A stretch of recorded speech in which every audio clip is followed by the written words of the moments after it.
to the agenda, I'm going to take one thing out of order, which is we'll go 3 down and start with the Northwoods Mobile Home Park, payment of new taxes request, and we'll start with that. Bill? Yeah, Kurt, could you do me a favor, just stand up and introduce yourself and ask and show what customers are looking for? Thanks, I appreciate it. To the mayor and councilors. Kurt Leyland with Vermont Law Graduate School. We were here in January on behalf of the Northwoods Mobile Home Park Cooperative. We were going to do a big funding in place for some weatherization and for our purposes, 100 kW, things like a third of an acre solar project from this service, the cooperative. Funding went away with some of the federal funding, but we've got some other sources. So at the time, we're still working on it. At the time, we had talked that if the town imposed their tax rate on the facility, given the cost of the facility, it simply wouldn't be worth it. So we wanted to explore the idea of doing either a tax exemption or a partial tax exemption with the city. Again, this is a community project to be owned, grant funded, owned entirely by the cooperative. All the benefits would stay within the cooperative. They wouldn't go to a developer, so they go into Berlin residents. And it's unaffordable essentially at the current tax rates. We just wanted to open up a discussion in a negotiation to see if we can do anything before we actually apply for the grant. We have to go this way potentially. Mr. Mayor, if I could. Absolutely. So I did receive a draft agreement. It was in your packets. It hasn't gone to legal counsel yet. I just wanted to make that known. And I think, Kurt, again, if I could, Mr. Mayor, Kurt, you're looking to initiate these negotiations, correct? Yeah, we put together a draft based off of, I think, like a greenhouse operator. I think they're on the payment of taxes in the town, so we use their form. And we try to really limit it to, so it only will apply to the cooperative and not extend to any other solar projects if they were to come into town. It's got to be for a certain amount of low to middle income residents. It's got to stay within that community. You can't profit, things like that. So it'd be a really limited agreement to that facility.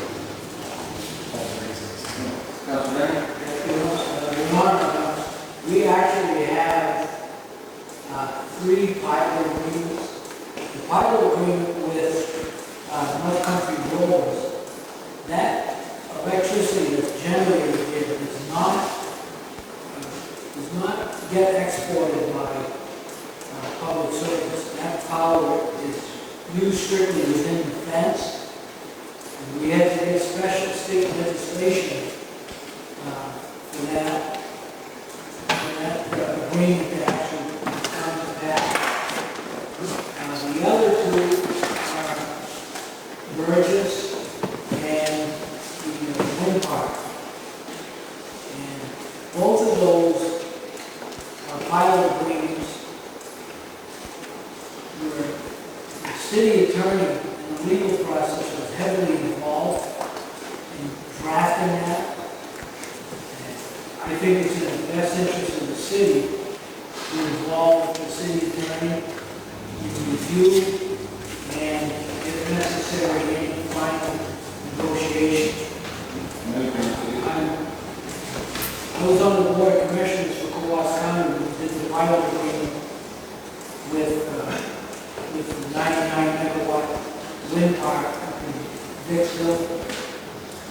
And we all thought we had our bases covered, and the 11th hour, there was a real ugly surprise on the surface that required legislative help to our group.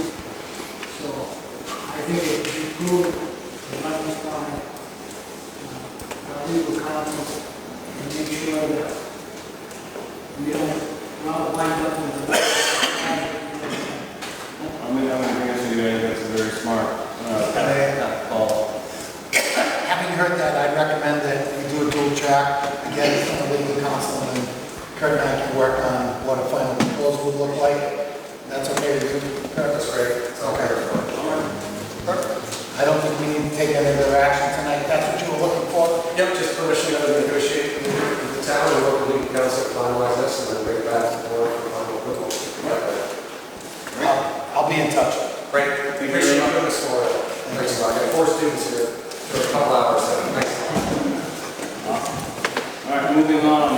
Next up will be the Dummer Yard for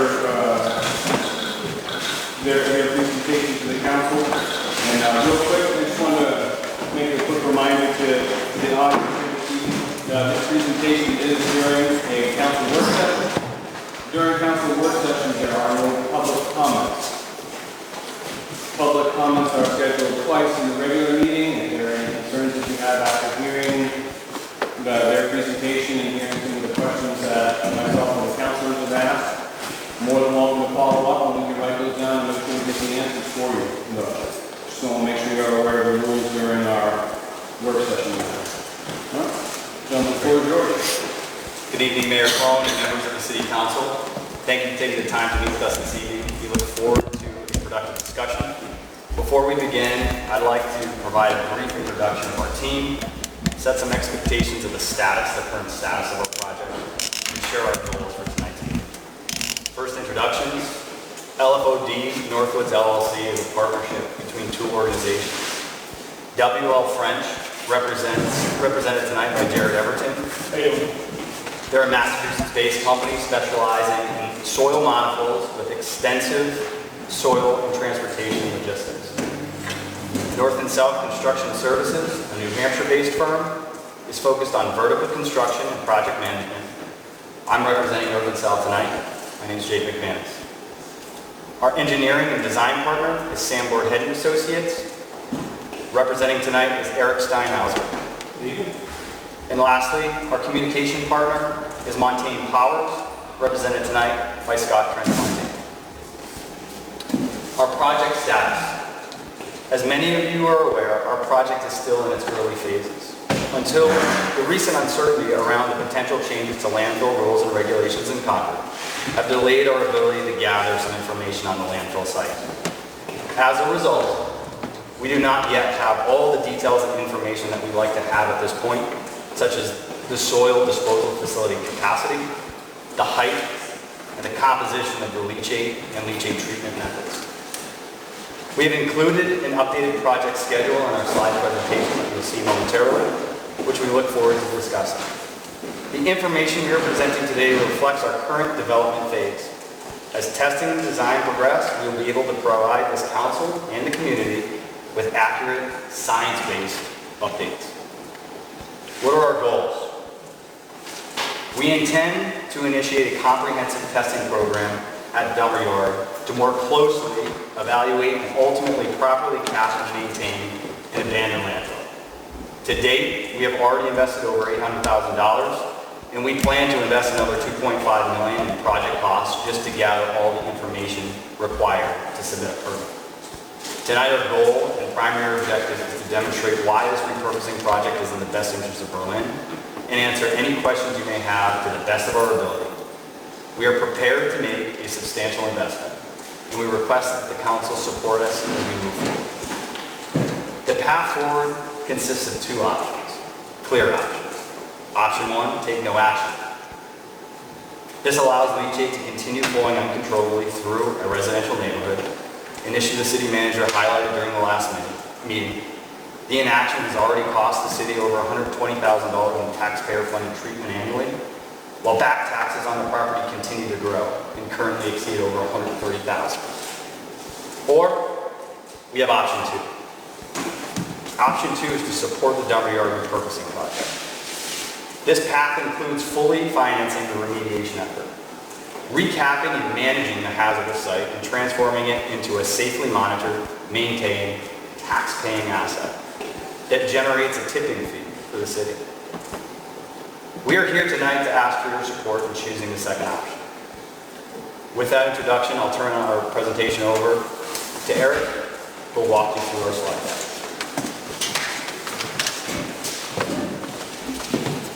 Thank you, Jake. Mr. Mayor, Council members, thank you for having me here tonight.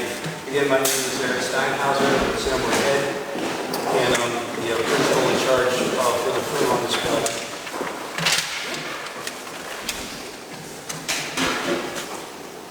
So, just to make sure everyone's on the same page. Dummer Yard is in the green. It's bounded by Hutchinson Road, the Mount Carberry Road, and Success Pond Road. Our project is going to be mostly below the driveway for the power lines, which is shown here. Project is, as Jake alluded to, there's really two projects. One is to remediate the existing landfill areas, and the second is to build, operate, and enclose a soil disposal facility. I'll explain the details of each of these in the following slides. If you have questions as I'm going by, I'm happy to answer as we go on. So again, why the need? Back in March, we were here with DES. They did a presentation about the environmental issues at the site. If you already have that presentation, you can find it and provide it to the council for your information. But there are many issues at the site regarding leachate and the lack of adequate capping. There was funding to monitor and post-closure work for the existing landfill. Those funds have been depleted, and now there isn't really a financial backing to maintaining the site, which is a picture that it's not very good. Our understanding is there's been other proposals or potential proposals to use the site for other uses, but none of those deal with environmental issues at the site. This project will, at a no cost to the city. It actually had a benefit because of the back taxes that would be paid, tipping fees, and other financial benefits. So what's happening at the site? I believe 2 weeks ago, the superintendent of the wastewater treatment plant talked about the amount of leachate that's going from the site that the city is treating at your cost. Reportedly 4 million gallons a year of liquid that is pretty nasty, and it has different chemicals in there that are going to be coming out of this landfill for quite a while.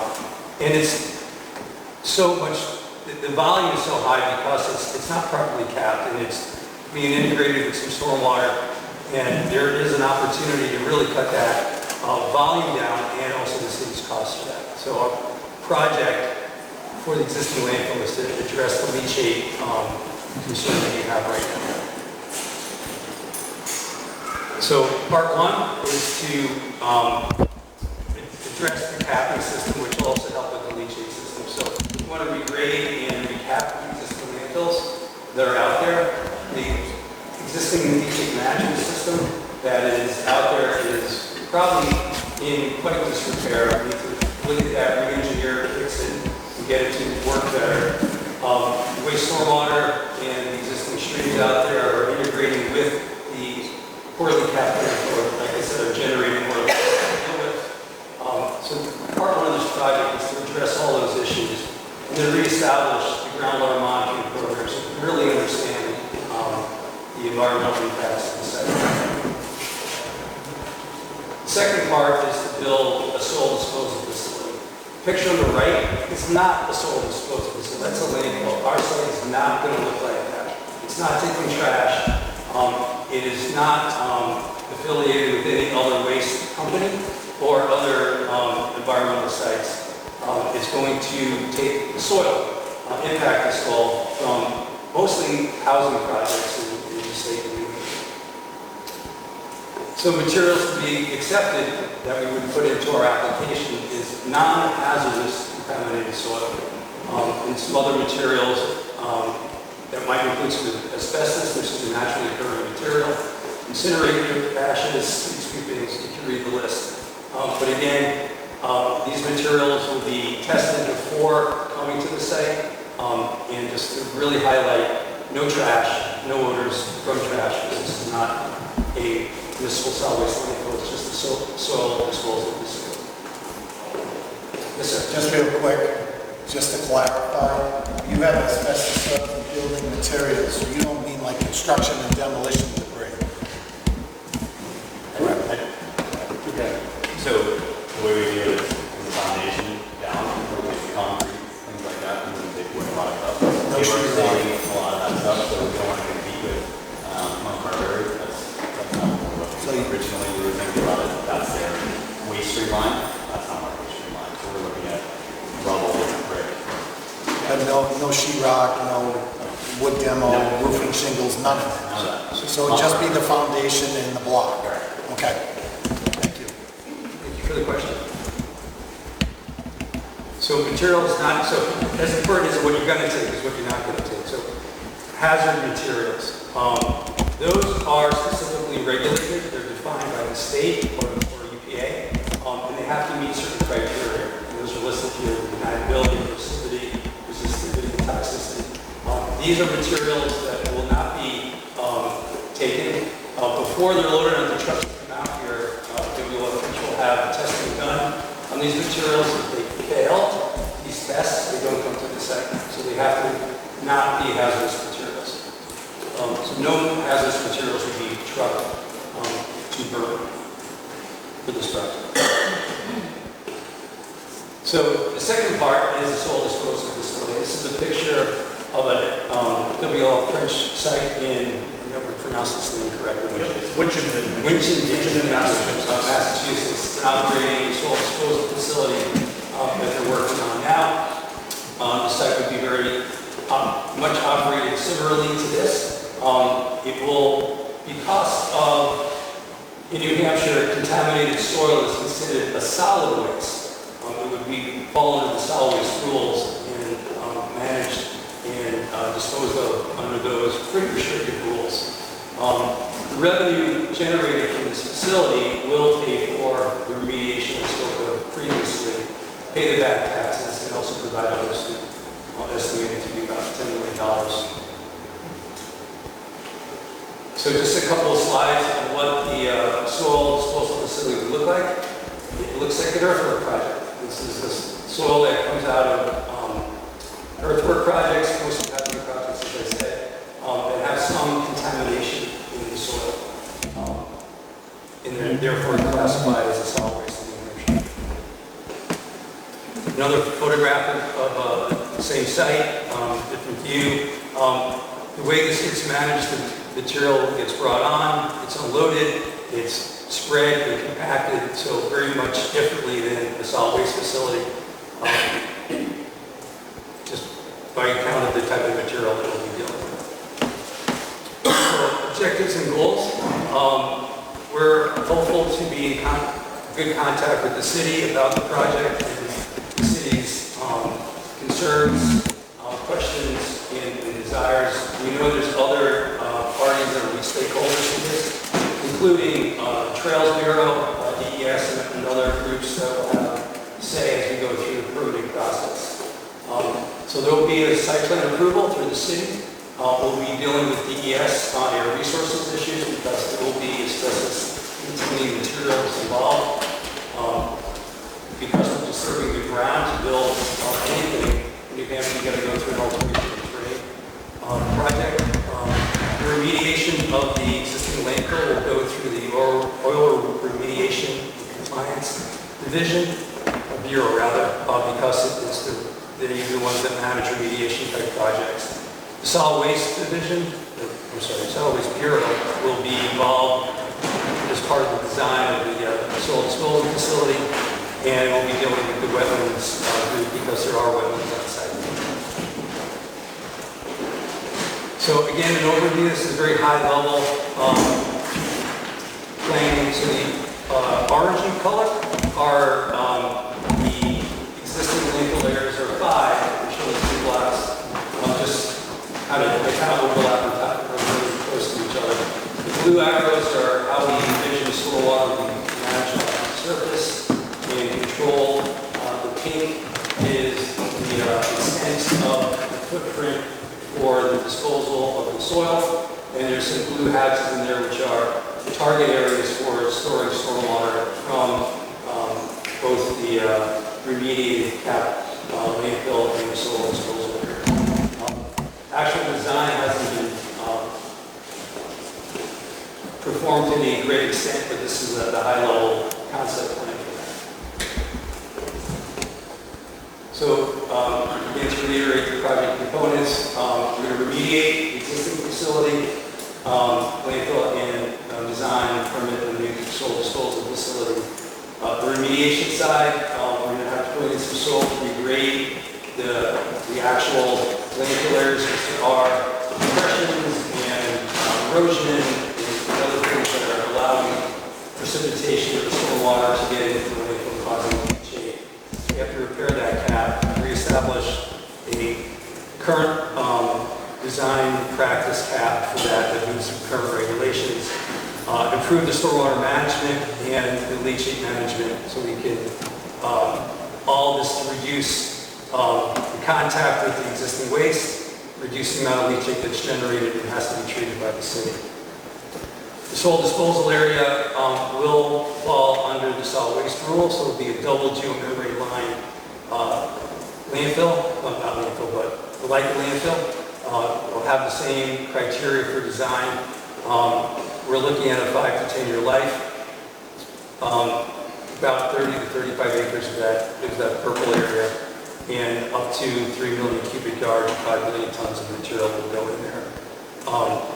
They're proposing a $2 per ton tipping fee. So for a 10-year project, 5 million tons would be about $10 million. We were looking at about 65 trucks a day during operations. The truck route would be up Route 16 onto the Hutchinson Street to the site, and the working hours are 7 to 4 Monday through Friday, no weekend work. Other things as part of the project, the soil disposal facility, like I said, will be designed like a landfill, but it's not a landfill. So it will have leachate collection. It's compacted soil, so the amount of liquid that would drain through this would be minimal compared to a traditional landfill. But any of that liquid that does get collected will be collected on site, pre-treated, and then the treated liquid would go to the wastewater treatment plant at a cost to the disposal facility. Any of the, what I would call the reject from that treatment would go off-site for other treatment. There would be groundwater monitoring established or re-established for the existing site, and a separate monitoring system for groundwater for the disposal facility. That's a requirement of the solid waste rules. There is a snowmobile ATV trail that goes through the site right now. Actually kind of goes through the wetland areas. We propose to reroute that to a better location. We're looking to improve some parking for trailer users and maintaining all the easements that are out there now. Mount Carberry has one on the site, as well as the utility lines. So how do we go from here to reality of the project? We're gaining input from stakeholders through meetings like this and others. There's a large effort that will start soon. Actually, part of it's already started, collecting data, whether it's survey, topography, a lot of wetland work has already been done. We'll be reviewing mapping and other drainage information that's been done for the site already. We're planning a very large hydrogeologic and geotechnical investigation that we hope to start in the next couple months, and then start designing features to improve the stormwater, the leachate, and the groundwater monitoring system. And we also want to talk with folks that are knowledgeable about the site when it was used as a disposal facility for the mill, so we can understand what's in the ground that might not be on maps. That happens quite a bit, unfortunately.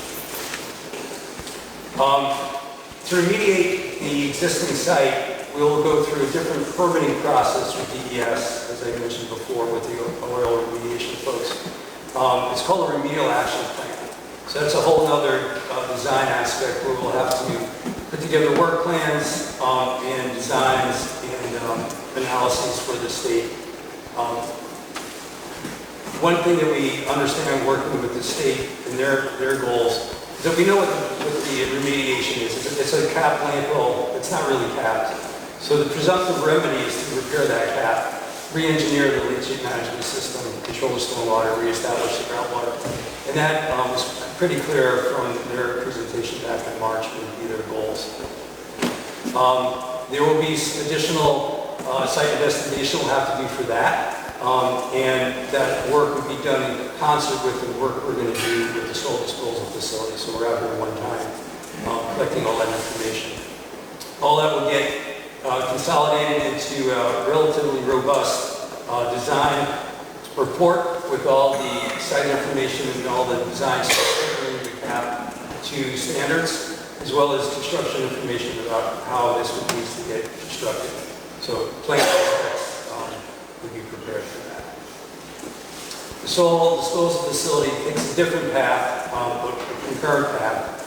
And it has several aspects to it. So there'll be a site plan review from the city, so there'll be documents prepared for that. We would come up with estimates of our liquid discharge to the wastewater treatment plant. That would go through the wastewater treatment plant's approval process. And then we'll deal with each of the divisions of DES, the air resources, because we'll be dealing with asbestos-containing materials, and how to monitor properly during operations of the facility. Waste management division would be the ones overseeing our groundwater issues and the solid waste permit, and the water division regarding the alteration of terrain or the earthwork permits and the wetlands. Here we'll be looking at our wetlands permits for the site. Other New Hampshire departments were involved with environment and fish and game and invasive species. They'll be involved through the process directly and indirectly because they're parts of the AOT and solid waste permit requirements as well. So all these divisions will be contacted as part of the process. It's a simple graph of a complex project. We'd like to start work in earnest now to start collecting data on what the site is like. It's going to be a process that's going to take several months to look at data, obtain the data, analyze the data, and start working it into our design work. And we're planning about a year's worth of time to do that. We'll try to move that along as fast as possible, but there are things that can be done concurrently and some things that are in series. And then we go through state review, which could take a year on its own. Hopefully, the state sees the value in the project and can expedite their review. And then we hope to start remediating the existing landfill sometime June 27. This is not a overnight simple designs. It's pretty complex. Deal with the topography, the hydrogeology, and the state permitting requirements, and the number of reviews and conversations that will be had to make sure that we're doing it right. The state is confident that we are doing it right, and that the city project overall. So just to reiterate the benefits of the project, the existing landfill is a concern. Needs to be addressed. The site needs to be regraded and capped. Leachate system needs to be re-engineered and controlled. Stormwater needs to be controlled as well. Or we need a more robust groundwater monitoring program than what's out there right now. The goal is to leave that site that exists now in a much better state than it is today. So it's no longer a liability to the city. The new project, as well as capping the old one, will provide jobs and positive economic impacts for the city and the North Country. It's going to pay back financially to the city through back taxes, new taxes, local fees, and the host community fee. We're going to reduce the amount of leachate that the city has to deal with now through that capping and leachate management system upgrade. And there will be some other funding for post-closure monitoring and maintenance, which is also a requirement of the solid waste facility. And that's our presentation.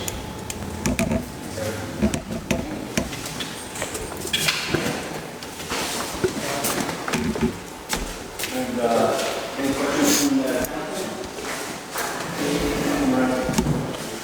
$4 million for leachate being treated. We have a presentation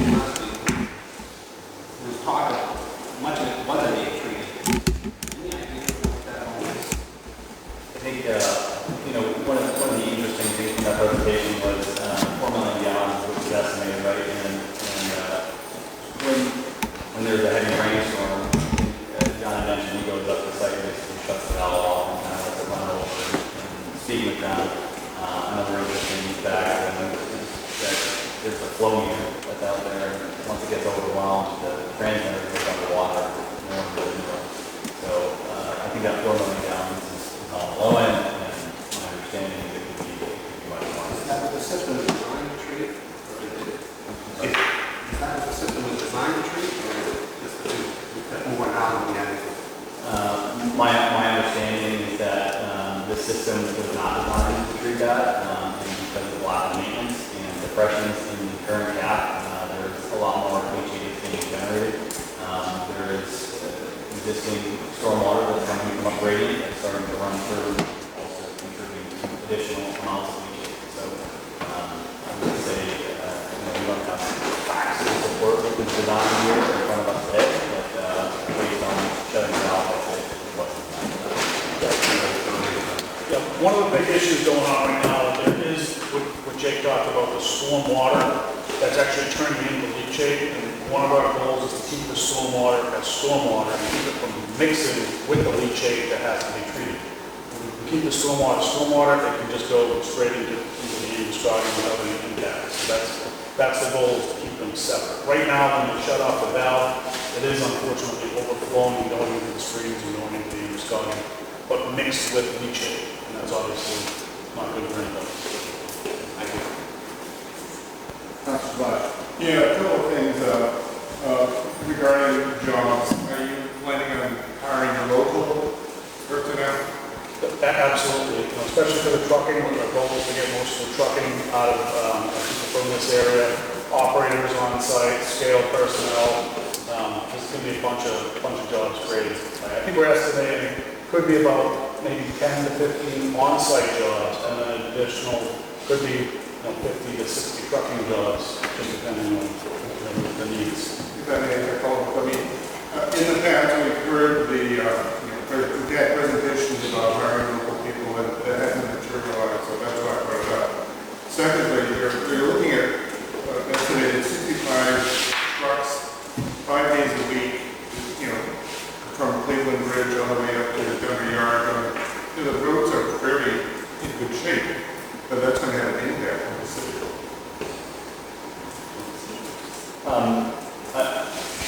So what is the impact? Is that what you're asking? What The impact? number of vehicles and the weight of the vehicles will have some type of detriment to the road itself. So the track trucks that are running on Harbury, we would be a similar weight. I think, one example that was given to us that Diet was is that Michael's is doing a fairly large electrical expansion up in this area. And we were told that there was about 100 to 200 trucks that travel that same route every single day, right, for the electrical expansion. That I'm not sure whether it's on notice or unnoticed, but that impact, to us, I think the big key is how we help support any road infrastructure and other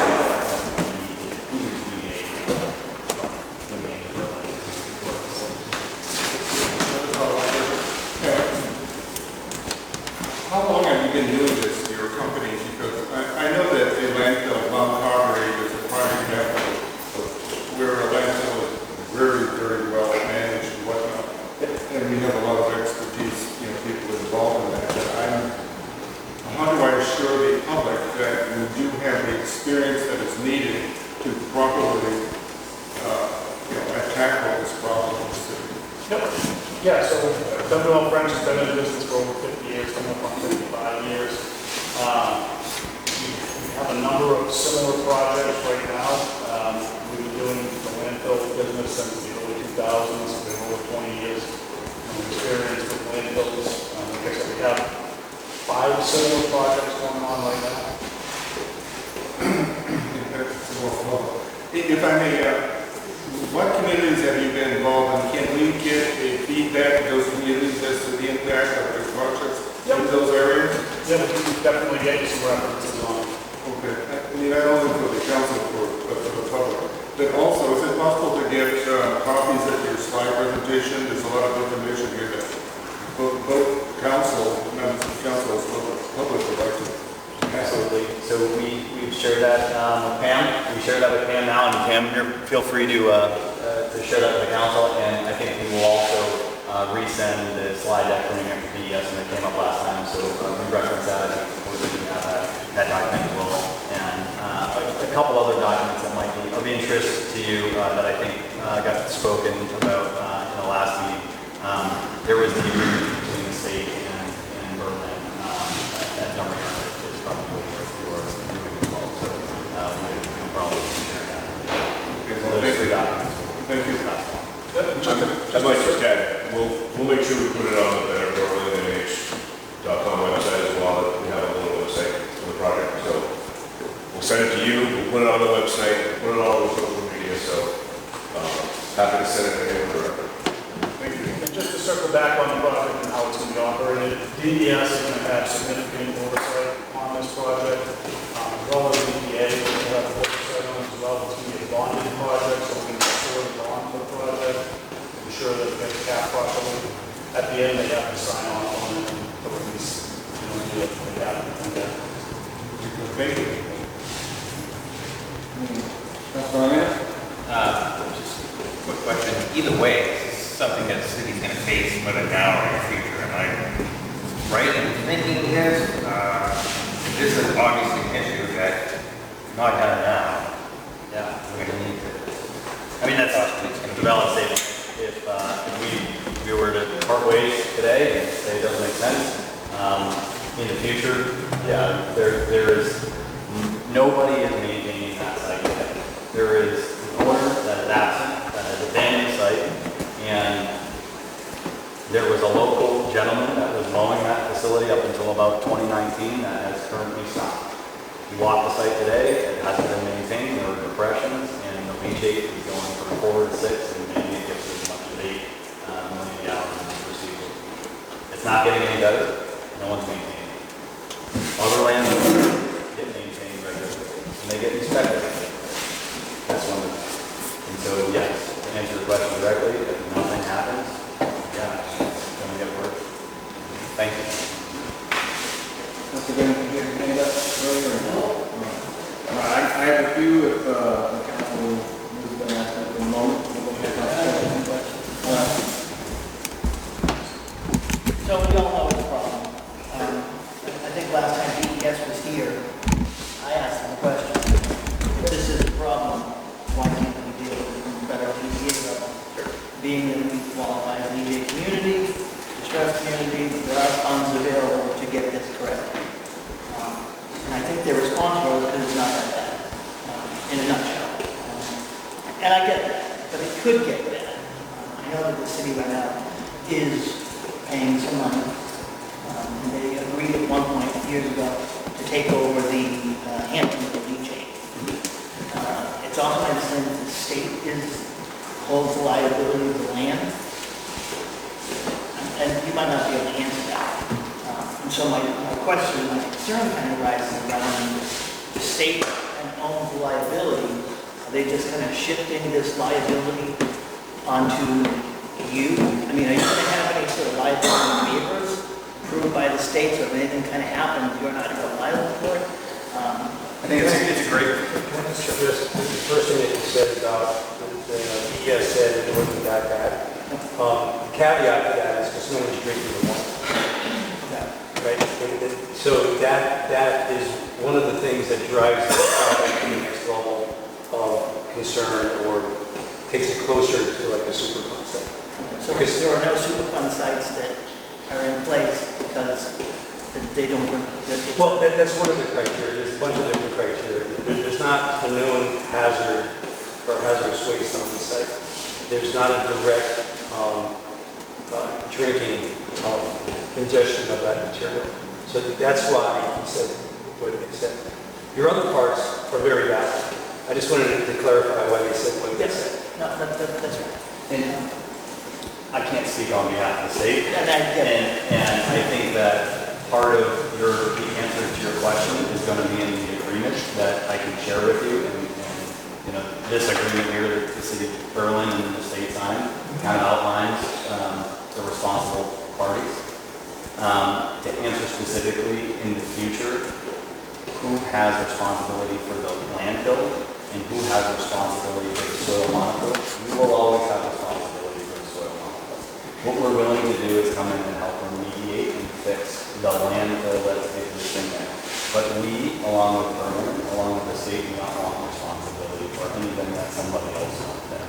And I think that we need to manage that together, and we're willing to make the investment up front to recap it, to divert a lot of the stormwater, and to set up a treatment area so that as this leachate goes through and gets discharged into the public system, there's potential for pre-treatment, but as we all know, there are new regulations that are coming down the line. So if this opportunity comes up for us to gather and harvest all the leachate into one area, it's easier to control that at a smaller volume than in the future when it gets solar.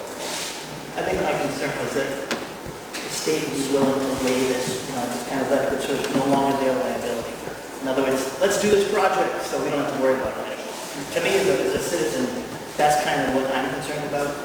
You mentioned earlier that 20 to 30 million to mitigate the Dummer Yard as it stands. Yeah. What would that entail? So things that we mentioned earlier, and do you want to go through your guys? So to go in and recap the landfill, bring it to current standards. It's a multi-layered system, so we would have to go and make sure that the layers meet actual standards, that it's graded such that we're promoting runoff. Right now there's a bunch of depressions, there's erosion. It's going to take a bunch of earthwork to get that, not digging in, but filling on top of. We don't want to go in, we don't want to expose anything to do. We don't want to uncover any waste. We have to build. So we're going to have to bring in soil to make a new dome. And do it such that we can control stormwater and design a stormwater management system. So there are some, let's say, waterways conveyances in one pond. We're going to have to bring all that up to current standards. The rules that just came out at the end of December 2024, in the new AOT rules have really upped the game on the design storm. So what we have to design. We're finding, so if we did nothing out there, you don't have to change it. As soon as you touch the ground, we're going to have to do a new standard. And it's not a betting man, but I would bet that it doesn't do new standards. So we're going to have to redesign all that stuff. And it's going to take a bunch of work to get that. So between the earthwork, the capping system, the stormwater management, the separation of the stormwater from the leachate that's going on now, which I don't have a full handle on yet because we still need to get data, and to re-engineer and modify the leachate collection system that's out there now. It's no small dollar items. 20 to 30 million? That's our guess. Maybe more. But we're going to try to do it as efficiently and correctly as possible. So you're committing that 20 to 30 million to make sure this is done right? That's our investment on top of the almost 1 million first. My other opinion comes along the line of, because of how it's situated, sort of on the one side, there are some potential liabilities with horizontal flow, things kind of going, and I know from experience that it's not, doesn't have the shell underneath it. Most, like you said, the new ones can have the dollar line and all that stuff, but this doesn't have anything. So, are we ever going to be able to get this site to like a closure state where we can use something else? Or are we just kind of like putting a Band-Aid on something that, and someone mentioned this actually at a public meeting a while ago, everyone's all about PFAS, the polyfluoride. What happens in 10 years of this happens? And So, now we're left with the liability of, because we didn't do the project properly in line. And I know some of these projects, they don't do that, but I think specifically with design on a hill, I think there's some serious engineering that needs to kind of jump in and take a look at some of that. So that's part of that, the RAP and the remedial action plan is to understand how groundwater is flowing under or through that waste. But by cutting off the precipitation coming through the waste, while the groundwater still might be going underneath, groundwater should improve over time. I couldn't tell you how long, because you will have, unfortunately, washed contaminants through, but we won't be bringing anywhere down to the waste column. Will the groundwater ever get clean? Don't know. Will it have some impact to it? Yes. Fortunately, no one's making it. Could the site be used for something else? Potentially. And we can work with the city. It's one of the things we have to do is come up with what that grading looks like. So if you want to have something there are other landfills in the country that have passive recreation. They have viewing parts. You can design a cap to allow for vehicle access or other things. It's a different design. But no structures. No living structures. I wouldn't put any residences there. Probably wouldn't put any commercial buildings there. But if you wanted to put we've seen like canopies, lightweighted things that don't have a deep foundation. We've done solar. We've done that. We're actually building one down in Derry right now in the old landfill. There are things you can do. A little imagination, working with the city soil disposal area is different. That's not a waste that's going to compact it, so you have more opportunities to do other things. And the soil is not going to be, it's not going to have all that, the gas production and stuff like that. It's not decomposing material going into that. Ground. There's going to be a lot of ground. Yeah. Many mountains being created here, but. Yeah, so it's going to be a soil monofill, as Jake said.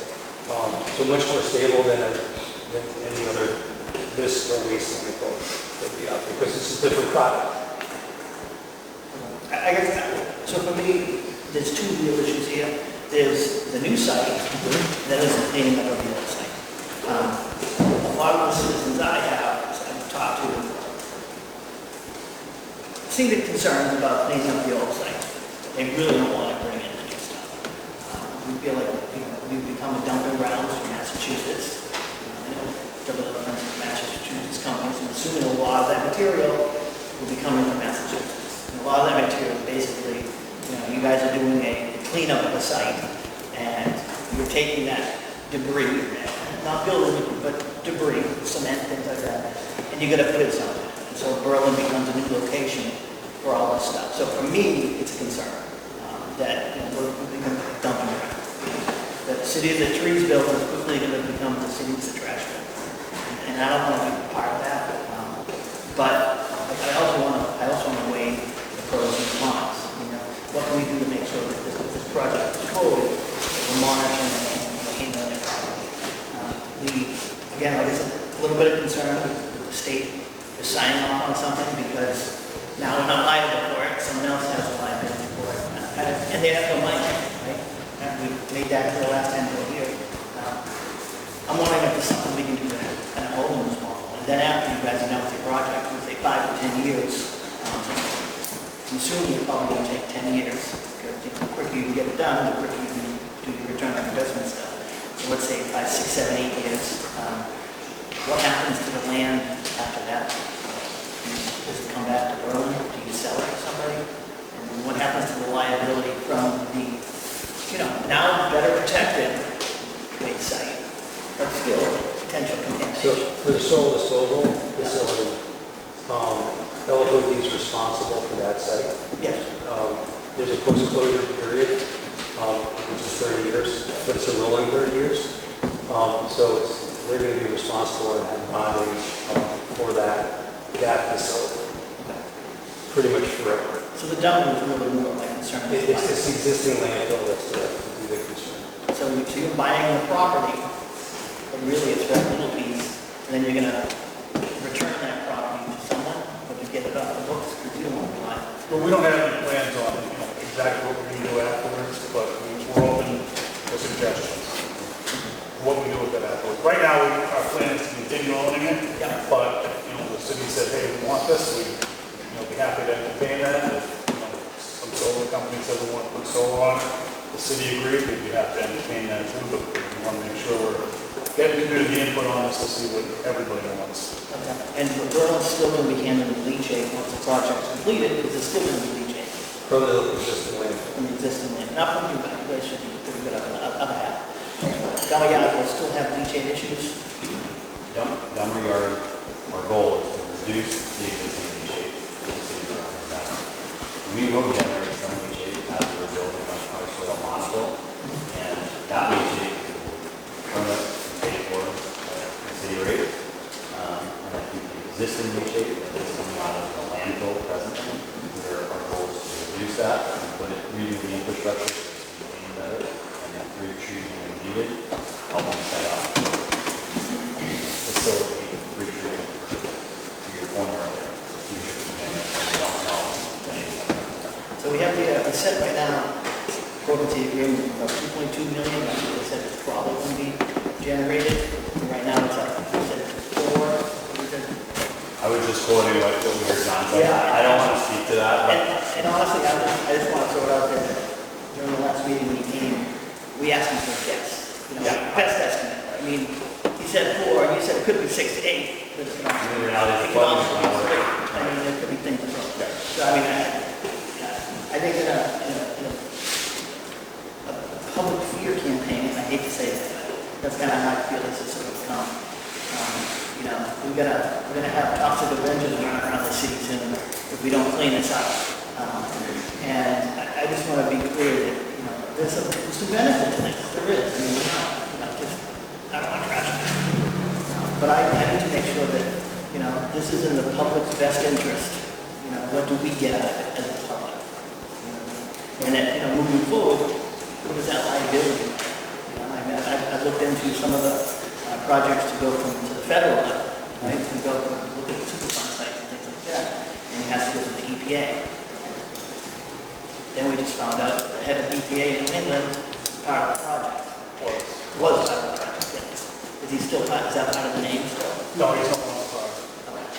But to me, that's like, if for some reason this doesn't go through, is that going to hinder us? And this isn't for you, I mean, is that going to hinder us to get some funding for this over there? I think it's going to be difficult to get federal funding dollars for this as it is. The reason that the Coral Alcohol site got treated was because it was a Superfund site, had a hazardous waste release at that site. There was known hazardous waste, mercury, that was spilled at the property that was leaching into the Androscoggin. This site doesn't have known hazardous waste buried at the site. That's the difference, and that's why it's considered a brownfield under EPA regulations, then as opposed to a Superfund, which is a little more severe in terms of contamination. So that brings me to my last question, I'll be done. You mentioned earlier, what's in the ground? And one of your collection data points is to ask people what's in the ground. Yep. We mean it's not very reliable, I think you dig a little bit. So we have maps of what was there. These are old maps, not tied to necessarily common data points that we have now. Talking with Mr. Danforth, if you're listening correctly, he's like, well, we should, talk to the old engineers on the site. And say, I can look at this and tell you what was there, exactly what that pipe was. So there's a lot of value in talking to people that have the history there. Not everything gets mapped, unfortunately. We've seen that at other sites. I've been on sites, not in this state, where water lines are mapped and they're 50 feet away from where they should be. And that was on an asphalt job. So the more data we can get to corroborate what we can do, the better we're going to be. So we do plan on doing some test pitting of the landfills themselves. We're going to be doing a ton of borings, using drill rigs to do borings outside of it. And we've spoken to Mr. Danforth a couple times already. He was familiar with Ray Danforth, he's the former engineer of the site, and he knows exactly what was put in there. So I'm going to help us out a little bit, but if he wants to speak on it, happy to have him share with him. Comment on that? Sure. Everyone's here. To the best of my knowledge, very, very little of the waste was mapped. In this square yard, there was this areas. This area over here was sludge trimming, 2 wastewater treatment plants. This area over here would have area.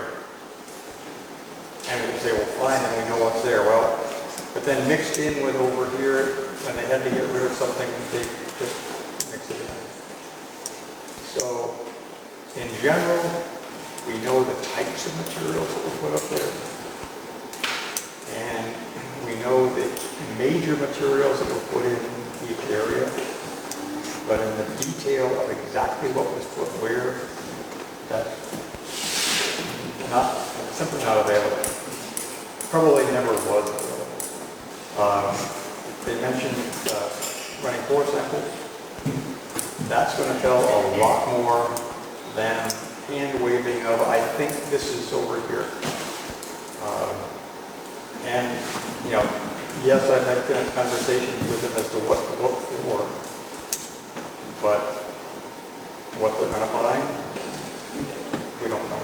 I mean, okay, then back to the other side of it. Are they going to find hazardous waste? I do not believe so. Are they going to find, you know, tanks full of gasoline or something like that? No, I don't believe any of that sort of stuff is there. But as to exactly where wood ash might be, or lower 14 wood, that's this area sort of there. That's for the enforcement system. Yeah. Anything else in the council before I move on to that slide? No, all right. Got a few here from the residents in Burlington, so I'm just going to go through those and make sure we get those addressed and bring clarity on some of these issues.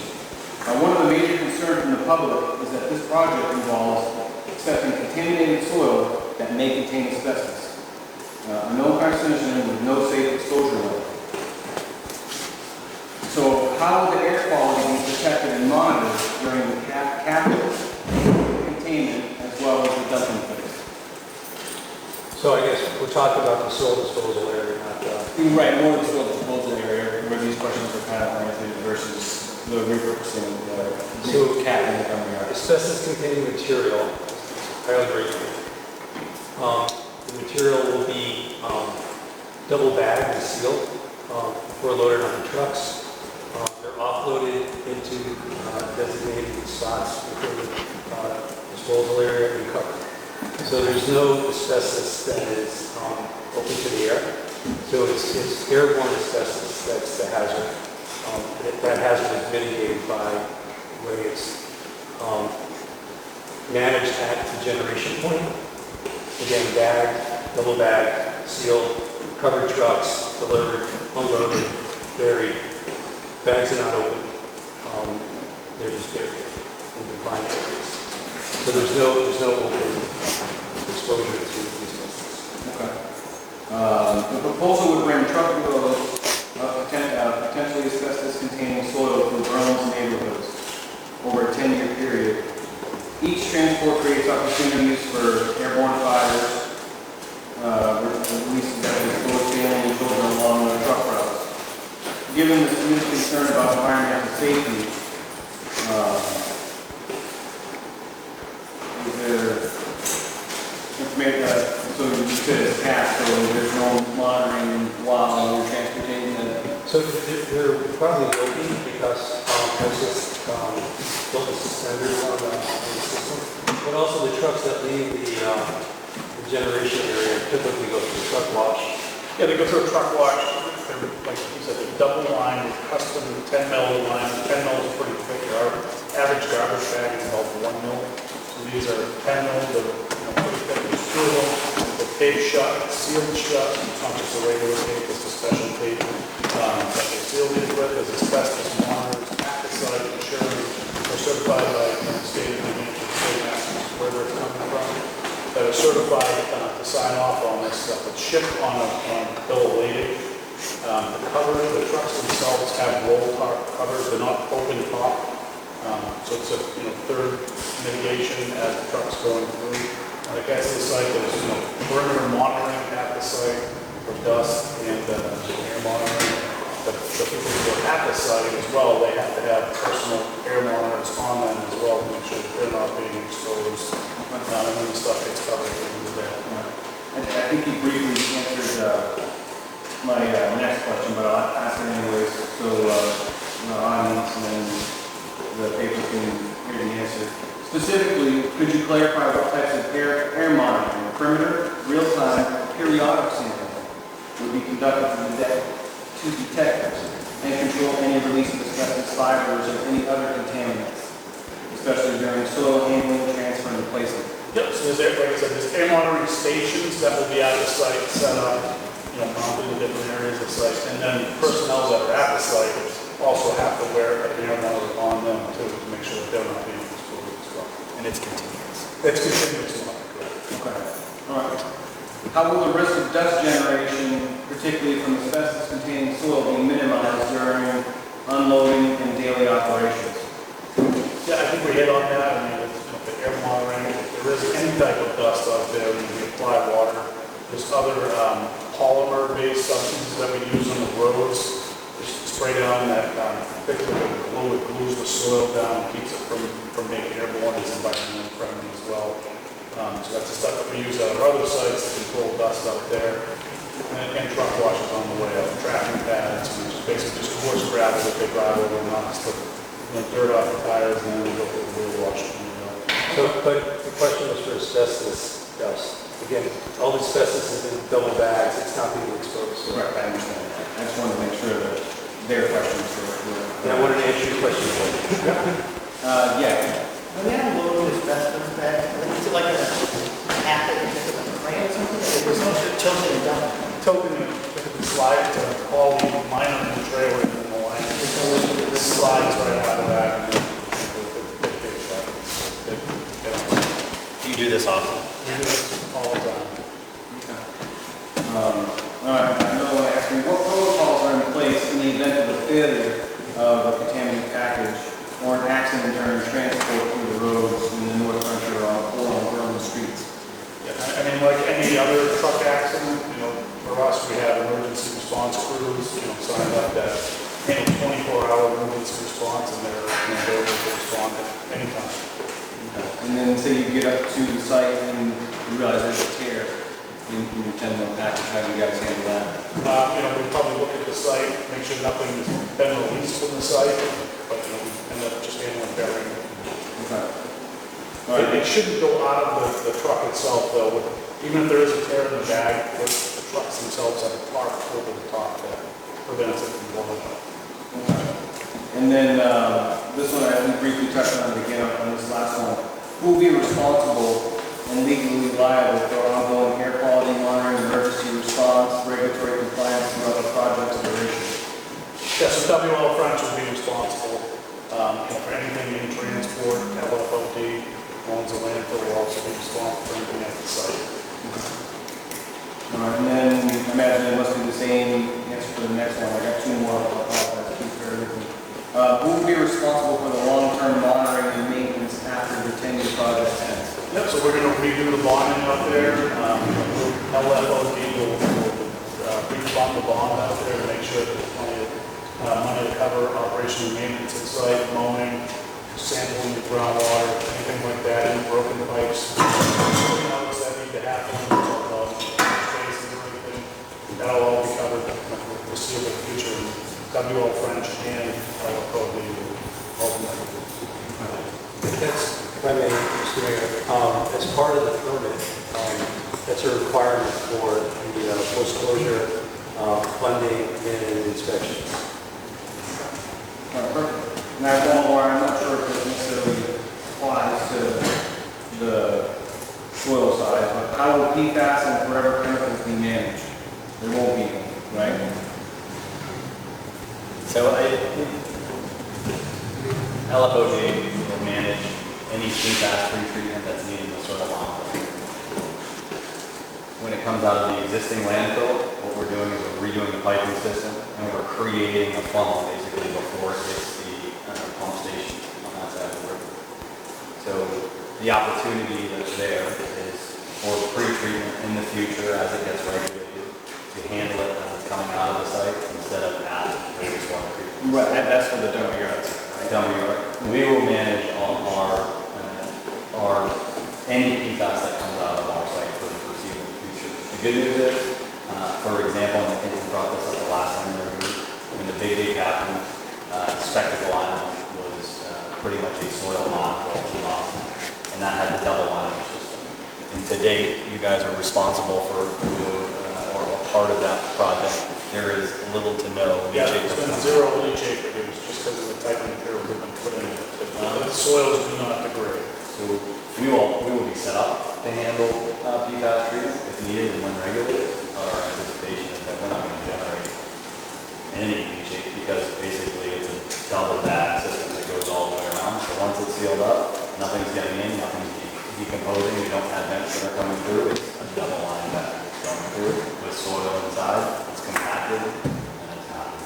The leachate we'll be treating will be during operation while we're constructing this, because technically anytime the rainwater hits the soil, it's considered leachate. Anytime it comes into contact water is considered leachate in New Hampshire. So they collect all the water that comes in contact with the soil during operations of this, and that will be treated before it's discharged.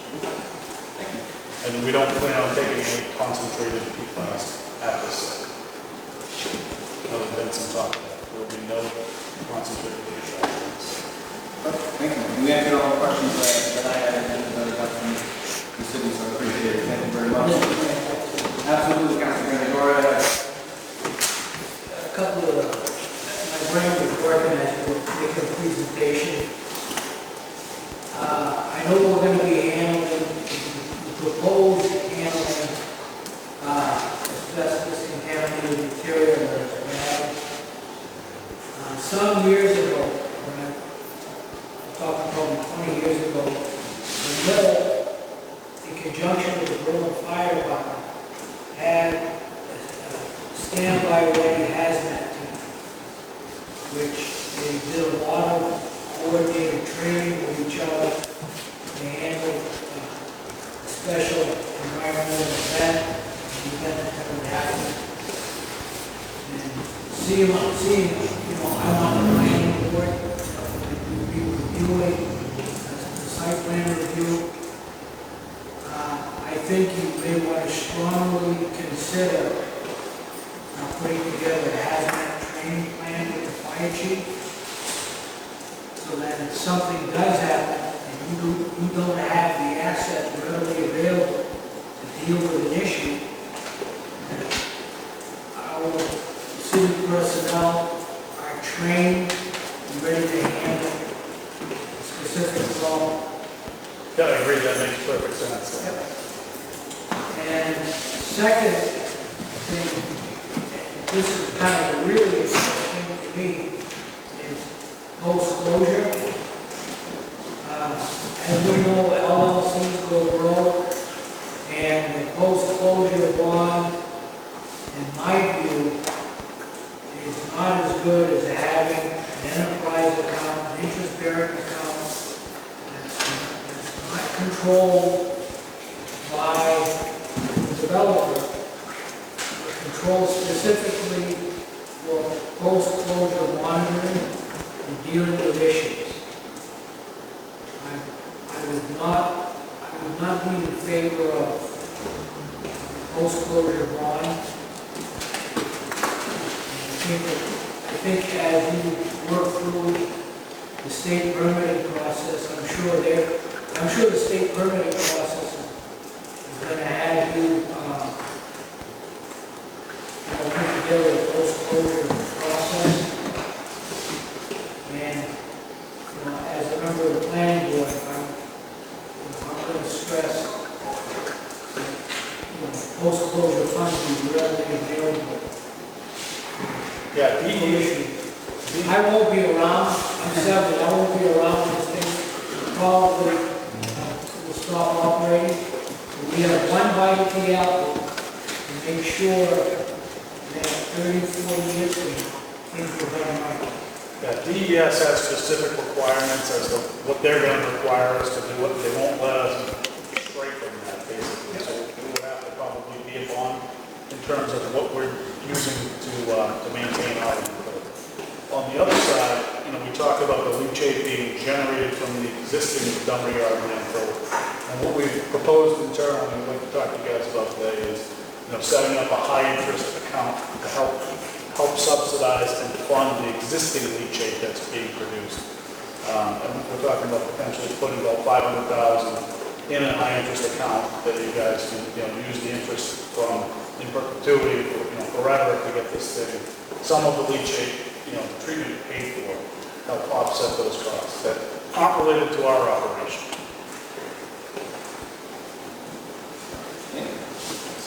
Anything else from the council? No? Anything else? No, sir. Thank you. We're all set, gentlemen. Appreciate Thank you your very time. much, appreciate it. Thank you very much.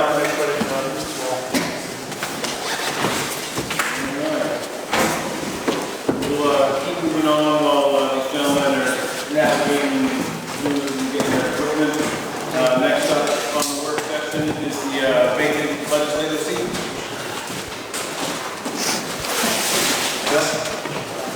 Thank you, Mr. Mayor. I'm going to defer to the city clerk on this one. So I guess we have a meeting for state representative who Councilman Norman knows accepting the position of that state person. Well, I haven't officially received a resignation. I'll take, I'll do that tomorrow. Mr. Mayor, Michelle, can you speak up? I don't know how well I can, not a loud person, but. I didn't submit that to Secretary of State. Okay, I haven't received anything from them yet, so I guess I'll have to check. I did submit it. Okay. Grid letter. So I spoke with Kaylee at the Secretary of State's office, who said that it is a city decision as to whether to fill that position with a special election. You can choose to fill it or to not fill it. If you choose to fill it, you can present a request to the governor's office, and you can request that it can be combined with our municipal election. However, that is not a guarantee. That will be up to the governor. Also, you have to consider that since it is a bipartisan election, if you have more than one person filed for candidacy on either side, you need to also hold a primary. So that would double the cost of the election. Yes, sir. Shelley, what would be the total cost of the primary and election, just best guess? So it's about $4,500 to $5,000 for an election, so it would be $9,000 to $10,000 for each. $4,500 for an election. If we have to do both, it would be anywhere from $9,000 to $10,000. Is that if they did during the municipal election? So if they do approve holding it during the municipal election, then there wouldn't be, other than the cost of the additional ballots, there would not be additional costs. But you may still have that primary. And if I could, Absolutely. correct me if I'm correct, that, and that's not guaranteed that the governor will allow us to have it during the municipal election. It's just an ask.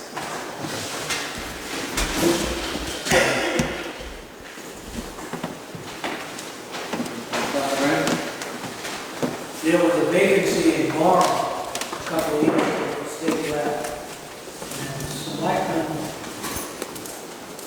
sent a letter to the government council asking that the special election be held on the town meeting.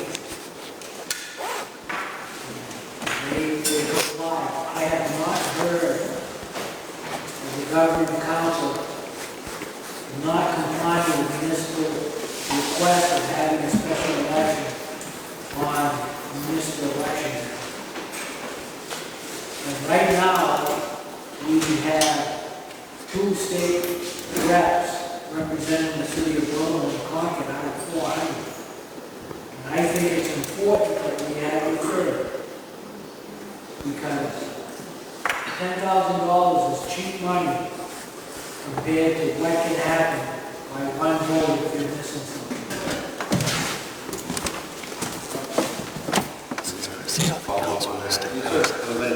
This is for Steve on the council. Nine co-ops. For me, take care of our community. I think we don't lose a vote. We can't afford to lose.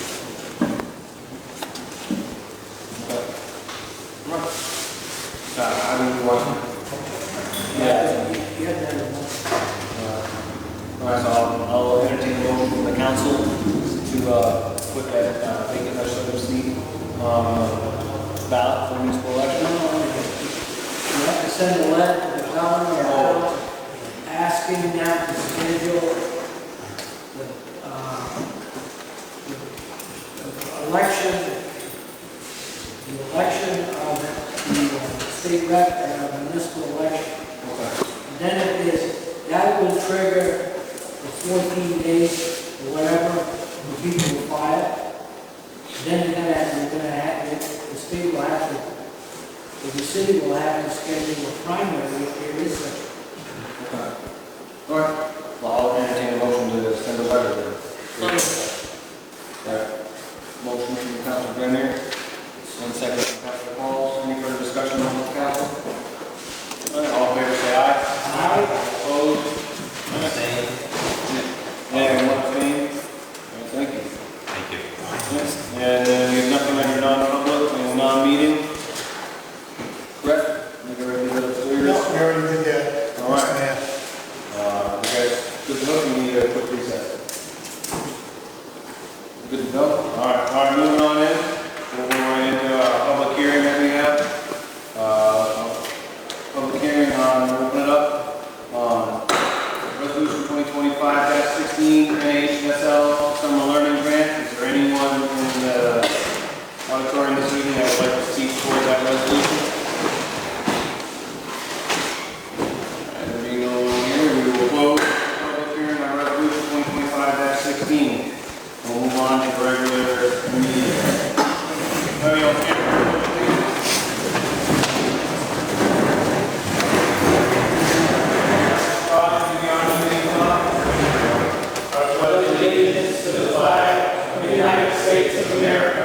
And to the republic for which it stands, one nation, under God, indivisible, with liberty and justice for all.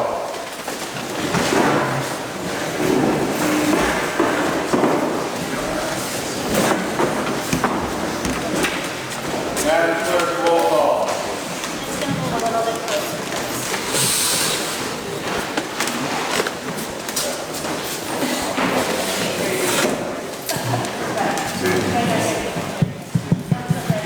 Here.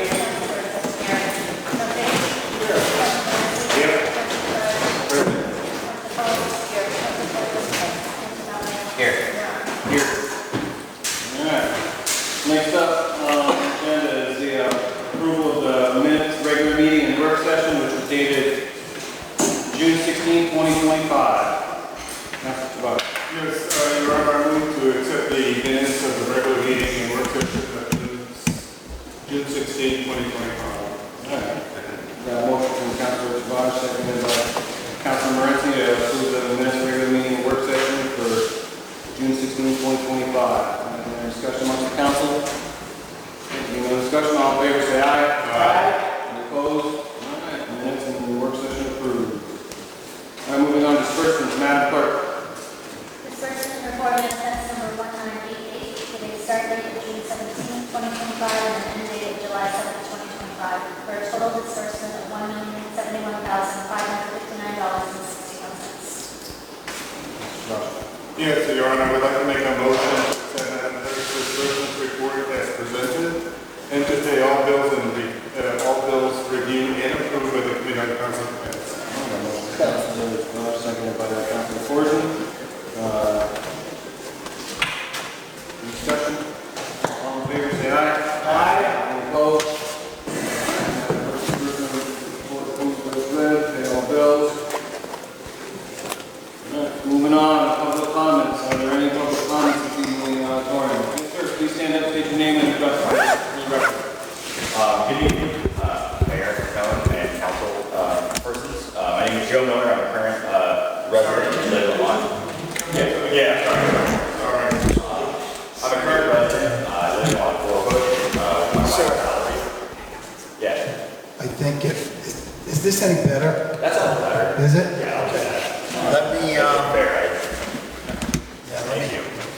It's just delicate. I can't go too far. I swear this is less than 3 minutes. So. Okay. Can you folks hear now? Yeah. All right. There you go. Thank you. So my name is Joe Miller. I live on Forbush with my wife, Valerie. I'm here to address the negative impact of the second landfill at Dummer Yard and speak in opposition to the proposal. Numerous academic studies have shown that landfills depress property values. Studies have found that homes near landfills lose 5 to 13% of their assessed value. In these studies, it takes decades post-closure to see any growth in property values near landfills. This has already likely taken place with the Mount Carberry landfill, which was recently expanded. A reduced tax base forces the tax rate higher, raising taxes for all citizens, regardless of proximity to the landfill. 2 landfills with the closure of the biomass plant will bring the city to a decade of sustained property tax increases. This second landfill will have a negative impact on traffic. The additional 16,000 trucks annually will worsen road conditions, bike maintenance costs, and demand more public safety oversight paid for by all of us. The $1 million per year payoff fees to the city won't offset the fallout. The tipping fees won't make up for the city-wide decline in property values. Even if you add the income from back taxes and landfill operations, the broader economic damage from depressed real estate values will outmatch the modest revenue. Having 2 significant landfills adjacent to such a large residential area discourages people from moving to the east side and thus more vacant houses, less property taxes. This proposal isn't true remediation, it is maintenance. The developers are not remediating the site, they will be replacing parts within the site, adding plastic caps and mowing. This project will further suppress any sustainable business development in town. Environmental science is always changing based on new evidence. Since 1985, the materials list from the EPA has been changed 9 times to add new materials, and the parts per million of those materials has lessened. So maybe Dummer Yard would qualify soon. Just because the developers hired expensive credentialed environmental consultants doesn't mean that there are no environmental harms associated with this project. Expensive credentialed consultants oftentimes provide incorrect conclusions and are not paid to look out for the best interest of this community. They care about billable hours and leveraging current law and regulations to the best interest of their clients. We are not their clients. We are an externality to them. An externality is a cost of economic activity experienced by an unrelated third party, all of us.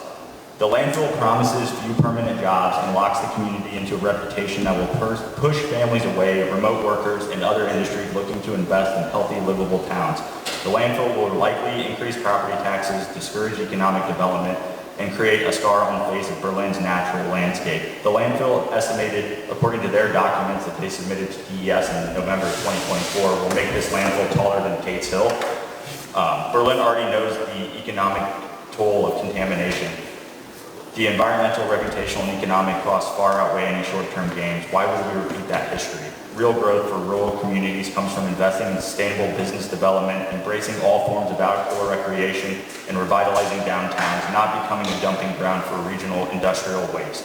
We don't need this 2,000-foot garbage pile defining our landscape and shrinking our future. We can have a brighter future. Let's build a lasting, sustainable economy, not bury one beneath someone else's trash. Please reject this proposal and focus on our community's natural landscape and economic future. Thank you. Thank you very much. Any other public comments tonight in the auditorium? Yes, sir. Please come up and state your name. Yes, Jamie Roach, 102 Church Street, Berlin. Over here, you can go there, January, you can go more. Really don't get it. So we'll start off with the Northwoods Mobile Home Park. I spoke to you guys months ago when we first brought that proposal, and it's different than the other payment in lieu of tax scenarios we have. We're talking about a private community owned by private people investing great money into their community that they own. And that's great. It's awesome. It's green. It's good. But to not pay their taxes on that, they're not a business coming to town and creating jobs and doing all this other stuff like these other payment with taxes scenarios. So I would encourage the council to, if they want to do this, if they got free money and improve their community, great. You've got to pay your fair share just like we're not going to be every single day. We're not in a situation right now where we have extra to give, right? But as far as the Dummer Yard thing, You know, this is a great business deal for people from away. But we're the people, many of us, that are here now and have been here for a very long time. Many of you sitting up here in the front have been here for a very long time, and you're probably not going anywhere. What happens today is going to impact what happens down the road. So if we go back in time, the original Dummer Yard was a permanent landfill through DES process and did everything right. Followed all the regulations, had the closure, did everything appropriate. And here we are. It wasn't that long ago. I put in those piles and all the trash when I was a kid. But it didn't work. So they did everything right, according to the best science at the time, and it failed. We can follow the best science of today, and there's nothing to say it won't fail. So, well, those of you that have less hair than me might not be here. My kids will be here, maybe. They're going to be left over the bag. We don't know what that bag is. So we know that Dummer Yard is a failed landfill at the moment, and it is a leachate. I get it, I got a degree in science, all that fancy stuff, but is it as bad as the alternative? Now, consider the neighborhoods up there on Pershing and Forbush and everywhere else. Just to remediate that, we're talking about just peeling the scab right off. We're going to excavate it, we're going to open it up, everything's going to be going anywhere. You're going to hear, you know, we had citizens here talking about the dumping of snow and the sound of a dump truck every day, over and over and over again. We're going to have a lot of that for a very long time. And all this will blow. It's going to be in the summer, not the winter. And dust and all these other things are going to end up everywhere. This landfill is surrounded by two neighborhoods on both sides. What is going to be the fallout? The wind is going to just blow over the woods every day. So we have some concerns with that. You know, as far as it being an abandoned landfill, last time these gentlemen were here, they talked about a purchase-sale agreement for the land. Who are they buying it from? If it's an abandoned land, why are they buying the land? And who are they buying it from? I saw it listed on the realty site, $495,000 a while back. Who owns it? Someone knows it. They're going to purchase it. All right? $10 million sounds like a lot to me. But as far as the city's function, $10 million over 10 years, it doesn't go very far. If we were just to fix the roadway coming into Berlin to and from the landfill after this happens and people move away, well, $1 million right there gone just to fix the damage. $10 million over 10 years wouldn't even fix the streets of Berlin. We wouldn't even be driving on smooth roads because we accept this into our community. We're not building a new school. We're not adding this amazing new infrastructure, new center for the kids to play. Nothing's happening with $10 million over 10 years. We might lower the tax rate by a couple of bucks. Maybe. That's it. It's not some big win for the city of Berlin. That's a lot of trucks every day. And if you spend any time on the east side, it's a lot of trucks right now. And when you add more trucks every hour, every 10 minutes or less coming by, it's huge. They're not here because this is an easy spot to build a landfill. There's already a landfill. They're here because they think we're stuck.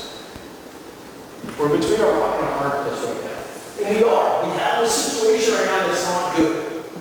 But we have to weigh the other side. We have to decide if putting in more things that we may not know are hazardous today, things that we think are going to be good forever but may not be the same class to live in. Is it worth that gamble to fix the problem? Now, it's not good. There's leachate. We know that. But if it was that bad, it would be another Superfund site. So, I get it, I understand, and everybody would love to see the other Dummer Yard situation fixed, but wow, we're not going to walk away from this with this shining city with all this new infrastructure and these amazing benefits. $10 million over 10 years, it's not a lot. And yes, there's more money invested into the remediation of the old site, but There's nothing to say we won't be here in 25 years having the same conversation, but the conversation is going to be about a much bigger area than we have now. Thank you very much. Any other public comments? Yes, sir. Christian Judson, 473 Fulbush Ave. Also close to the Dummer Yard. Just straight from the beginning, what are you guys going to do once it gets torn up? It's pulp under there. You guys know what happened when we had the pulp mill? It stunk. The cranberry dam, fountain stinks. I live up on Forbush. I smell it on these hot summer days. We're dumping trash bags that say asbestos, but then ends up being household trash later on. That's another place that's going to stink. But the biggest concern is when you dig up that land that hasn't been mowed now in almost 5-6 years, those roots are going to be ripped up, letting that land now free, causing landslides, and that's still a pretty steep area. And we have been getting a lot of rain lately up here in the North Country. We've already lost the road up on top of Grafton Hill, and we will get more rain. What happens when that landslide comes down into Hutton's Road or into the Inniscoga? Leave it. It's already hardened. How about we just fix the pumping station? That sounds like the cheapest option, the quickest fix. And what are these guys really benefiting out of it? Because it sounds like they're going to spend. What are they getting out of it besides supposedly cleaning our land? No, they're going to get people from Massachusetts dumping their garbage dirt, and concrete. In case you guys don't know, silica dust comes up in the air, also causes cancer, whether it's bagged or not. That will get in the air. We have windy days up here in the North Country. We're in the mountains. So, for the love of God, guys, don't kill Berlin any more than we already have. Thank you very much. Any other public comments? Yes, ma'am. I live on Dairy Street. Name and address for the record, ma'am. And this is my backyard, literally. I have the road to the downtown Mount Carberry in my backyard. Right beyond that is where you want to do this. We already have a landfill 2 miles this way off. Now you want to do another landfill, which I can't even understand why you think about doing this. So many people live around there. It's in a residential area. You don't need a dump right there. Contaminated or not, the dust, the noise, the trucks, it just doesn't make any sense. I'm not asking you, I'm begging you to rethink this. It's got to be another way. Thank you very much. Anybody else? Yes, sir.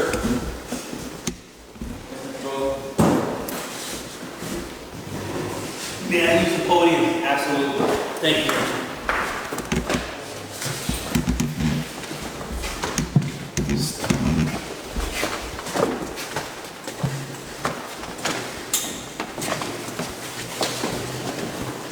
Theodore Boson, Beeson Road, Berlin.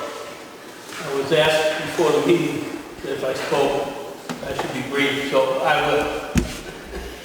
Anyway, when I came to the informational meeting on this, I was predisposed against this project. I learned a lot at that meeting. I've been learning a lot ever since, researching on my own, listening to others who are doing research, listening to proponents.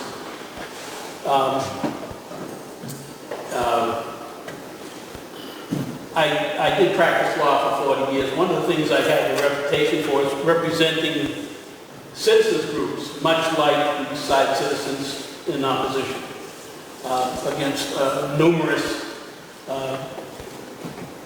risky, hazardous, potentially hazardous developments. This was in Massachusetts. So I am familiar with the body of work on property values.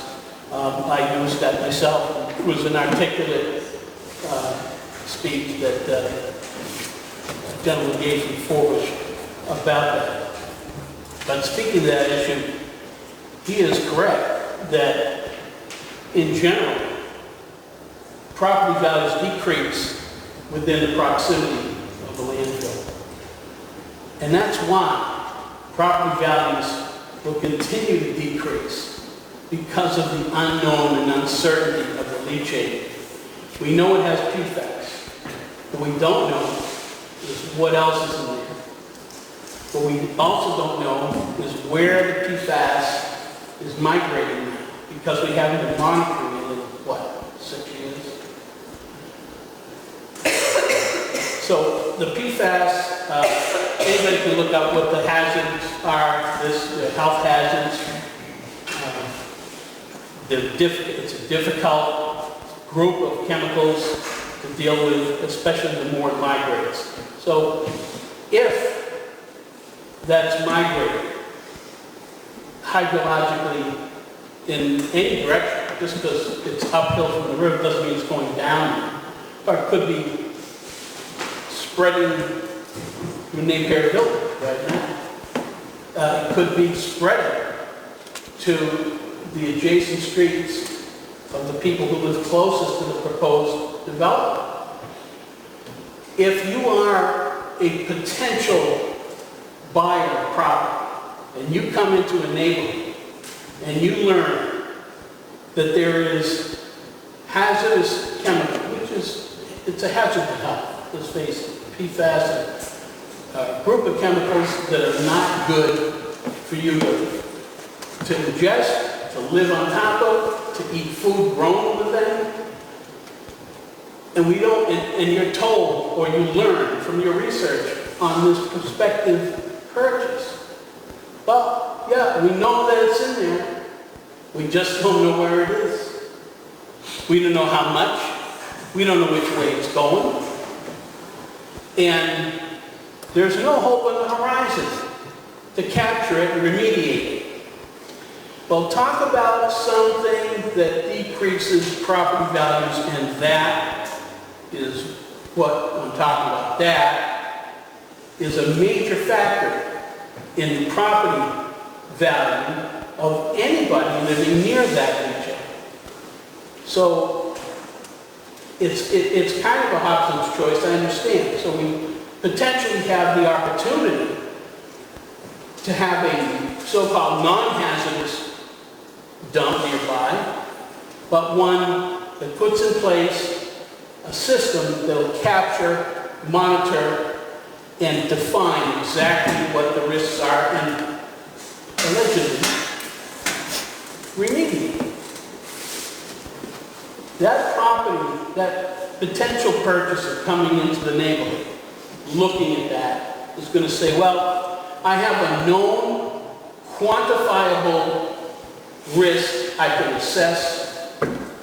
It's being remediated. It has a pathway to being environmentally controlled. I might buy a house, and I might pay for it a value similar to the other side of the city. I'm not saying I'm sold on this project. I'm just saying that these are the issues. And they're not being, I think it's a knee-jerk reaction. I don't know. My sister-in-law lives in your neighborhood, and she's at risk, and she has concerns. The truck traffic. Well, Mr. Noel, who's been here all his life, told me, well, we had 62 trucks a day when the mill was up and running. All right, I don't know how many people have been here long enough to remember. But apparently that was survivable. Maybe it's survivable for 5 to 10 years. In addition to $10 million, they pay property taxes. They pay as long as they own the property. That doesn't work. So these are all factors. We should make sure we're getting them right, accurate, and then take a hard look at it before we decide for and against it. I think we should listen to the people living close. Number one, they're more affected. I'm over at Kate's Hill, and by the way, if that thing ever gets as high as Kate's Hill, I'll leave. because we're 2,100 feet above sea level over there. That's not going to happen down the road, I guarantee you. Nonetheless,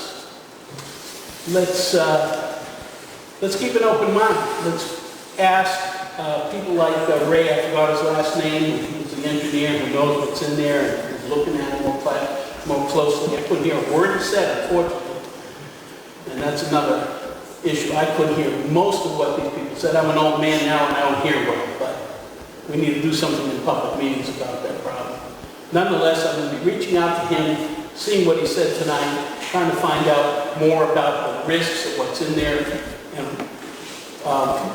what we can conjecture as to where it might go if we don't remediate.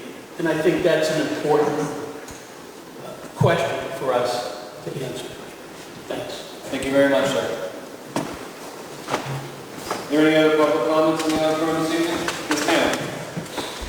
I'll use my teacher voice so you can hear me, and I'll be brief. I'm not as eloquently spoken as some of the people that have spoken today. My name is Gina Welch, and I live at 102 Church Street.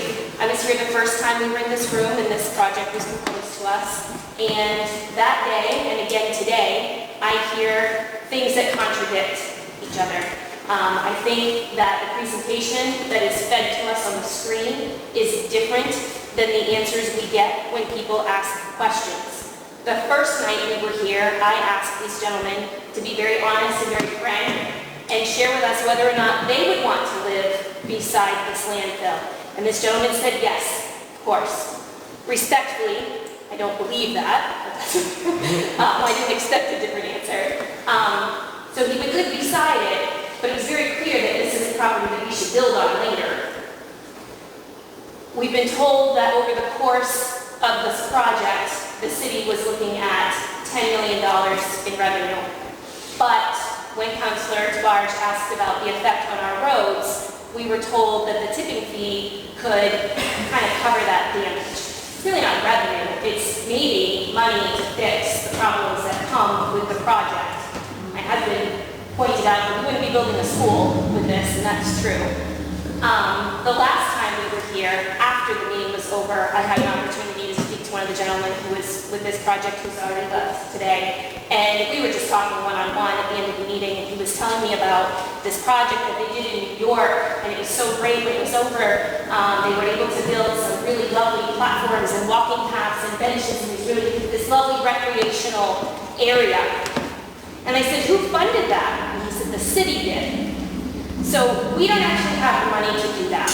Just to make sure everybody's aware, right? Like we don't have the money to fund a park on top of a landfill when it's over. And frankly, we don't need a landfill park because we live in one of the most beautiful areas in this state, right? We already have walking paths and trails and hiking and biking and all of the beautiful things that are here. But we are going to leave a scar on that with this project. And I can't help but think, right now we have this annoying paper cut that we have to deal with, right? Like this issue that we have right now with this leaking and all of that. It's not pretty. We don't like it. It's annoying. We have to figure it out. But I feel like this solution then kind of gives us this big like festering boil.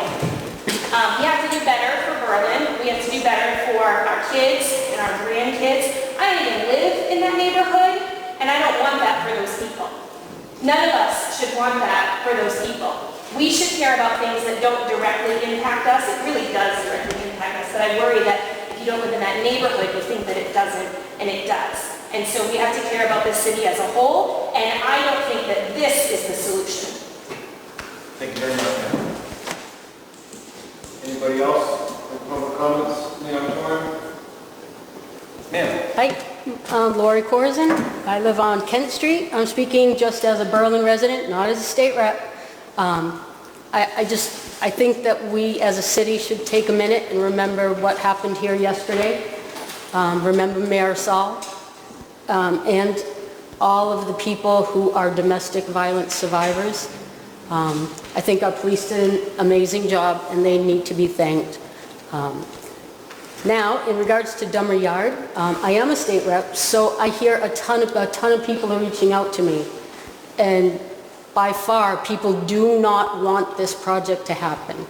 I'm keeping an open mind and I'm gonna meet with the guys. But you should also know that I live on Kent Street.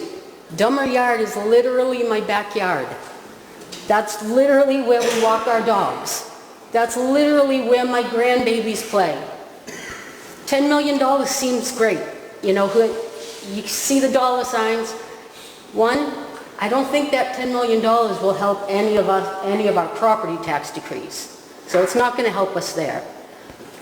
But two, are we willing to take in $10 million at the risk of our grandbaby's health? I want my boys to grow up going out, I want my grandboys, sorry, to go up and do some adventuring in the backyard, and, you know, adding more contaminants to our town, it just doesn't make sense. We're at a point where people, they don't know us as the stinky town anymore. You know, I think we need to look toward a brighter future. That's all. Thank you very much. Anyone else in the auditorium this evening? Want to move on? So there'll be also another spot for public comments moving forward. All right, moving on now. Unfinished business. Are there any council committee reports? Anyone have a comment? We will have a traffic safety committee on the 21st for the council meeting. So if anybody has one of interest and wants to be there, we'll have the Okay, perfect. Thank you very much.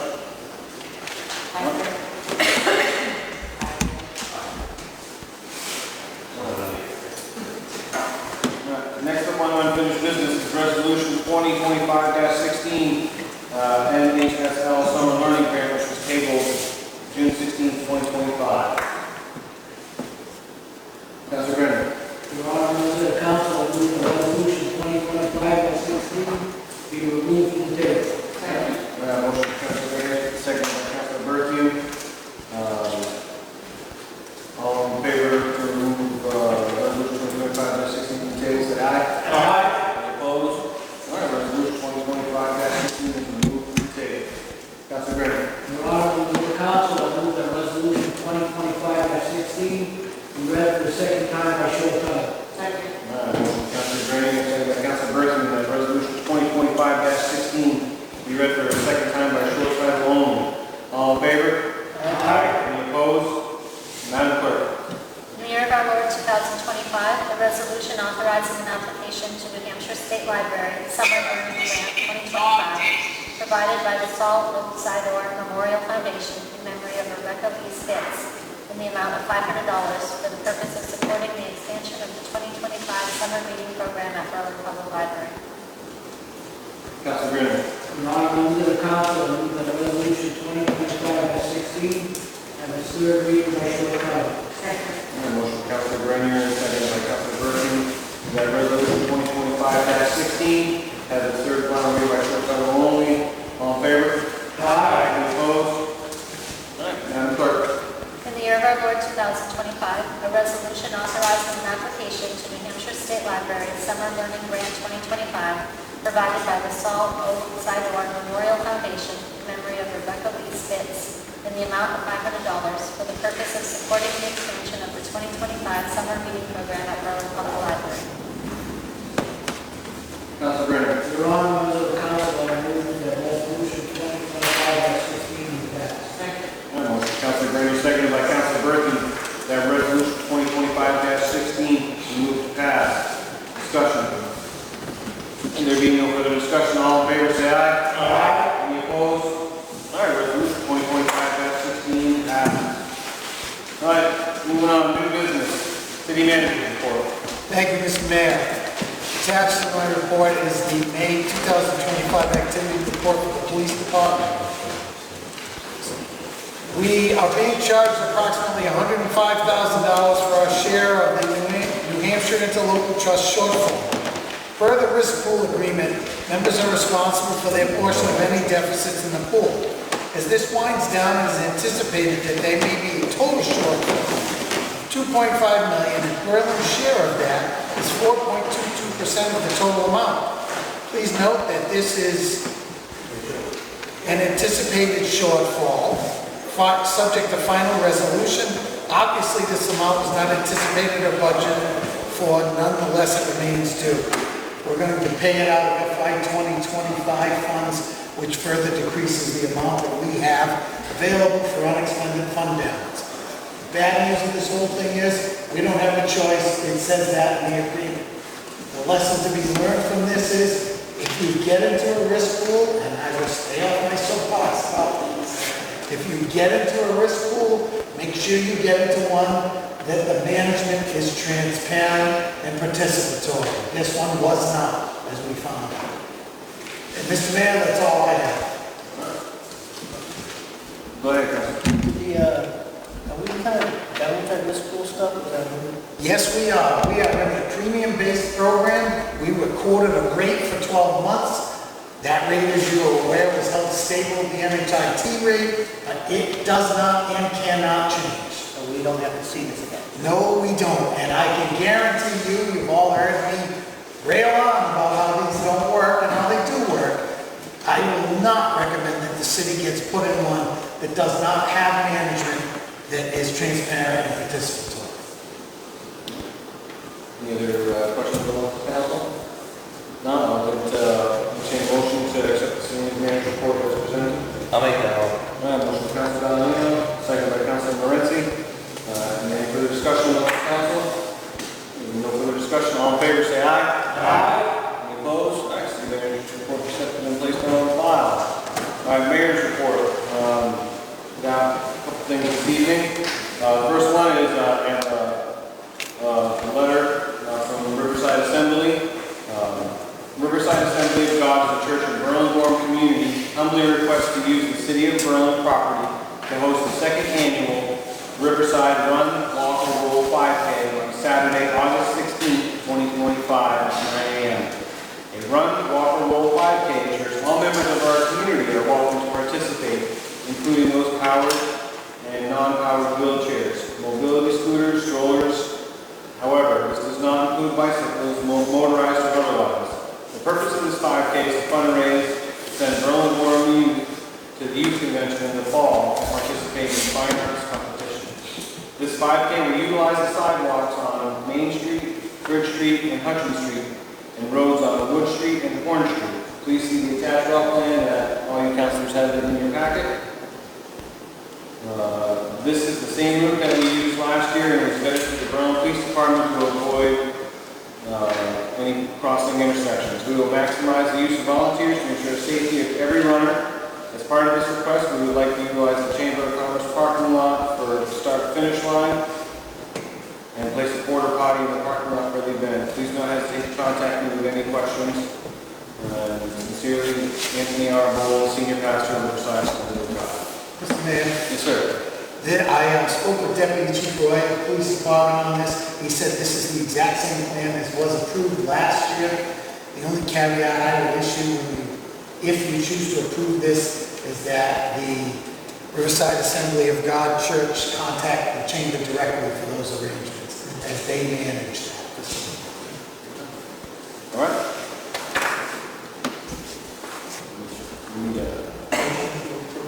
Approve this? Yeah. All right, motion by Councilor Grenier, second by Councilor Marino. Is there any discussion amongst the council? Any no further discussion, so all in favor say aye. Aye. Any opposed? All right. And then it's not on the mayor's report, but Representative Corsi kind of did beat me to it. I want to take a quick minute and talk about the tragedy that we dealt with in the city yesterday from Marisol Fuentes. We lost a bright light in our city due to a senseless and heinous violent act, and brings to light domestic violence and what we need to do to kind of work that issue. And I'm sure we're going to find a path forward where we can work with that. So if we all bow our heads for a quick moment of silence in memory of Marisol, please do that.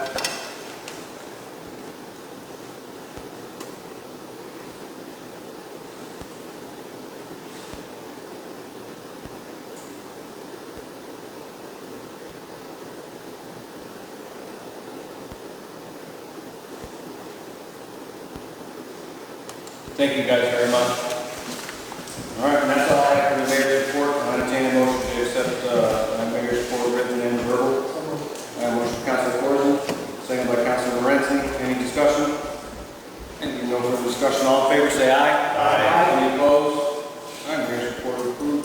file.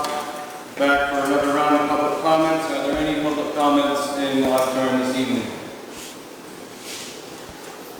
All right, there being no further public comments, we'll move on. Are there any council comments? Council Lorenz.